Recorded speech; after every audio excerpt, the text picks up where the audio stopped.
Hello mga auntie! At dahil ako'y nag-crave, tara, lutuin na natin to. So una, ito yung ingredients na gagamitin natin para sa creamy parmesan cheese pasta. With chicken and hotdog yan kasi nag-crave ako. Ano pang hinihintay natin? Tara, magluto na. So mga auntie, ready na yung pan and oil natin. Ilalagay na lang natin yung sibuyas na tinadtad natin and igigisa lang siya hanggang sa medyo half cook. And then lalagyan na natin yung mga garlic. Generous ako sa garlic, bakit ba? I like it. Okay, then haluin lang yan hanggang igisa ng konti. Then after that, nilagyan ko na rin yan ng paminta. Nakalimutan ko lang videohan. So, ayan na. May paminta na siya. Then, next natin is yung chicken. Tapos, paghalu-haluin mo na silang lahat. Susunod dyan, ilalagay na natin yung pampalasa. Meron ako dyang Himalayan salt and 7 seasonings yung kulay brown. So, wag niyo na akong tanongin kung ano-ano yun. Hindi ko alam. Basta may naaamoy akong cinnamon powder doon. So, yun. Haluin mo ulit ng magpantay yung lasa lahat. Ma-even yung lasa niya. Next will be hotdog or sausage. We don't have hotdog here, so sausage tayo. After that, you're gonna put mushroom. I use canned kasi yun na available eh. Taglish yarn.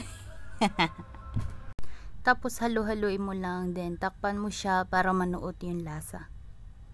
Okay. Next to go in is the cooking cream.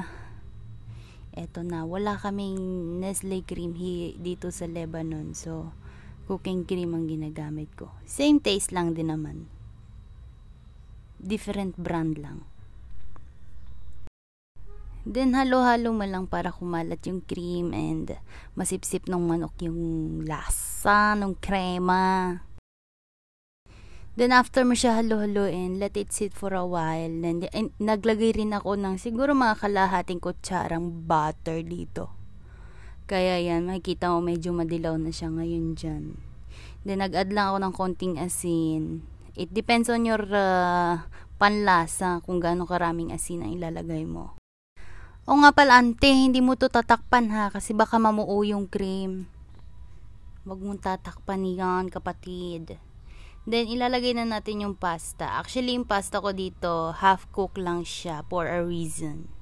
Kasi, ilalagay ko pa siya dyan. Nakikita mo, nilagay ko siya na may sabaw-sabaw. Ante, patapos na tayo. So, naglagay lang ako ng mozzarella cheese. Then, sinunod ko na rin kaagad yung parmesan cheese. Anyway, yung apoy ko dito is na very low heat. Low heat lang mga ante para hindi masunog. Tapos na mga auntie. Ito na yung ating finished product. Sobrang creamy. So, lutuin nyo na rin to kung gusto nyo, yung asawa nyo na mapa-hakto talaga. Sasarap. So, ano pa hinihintay natin? Plating na natin to. So, ito na. Plating ng hindi professional. Enjoy!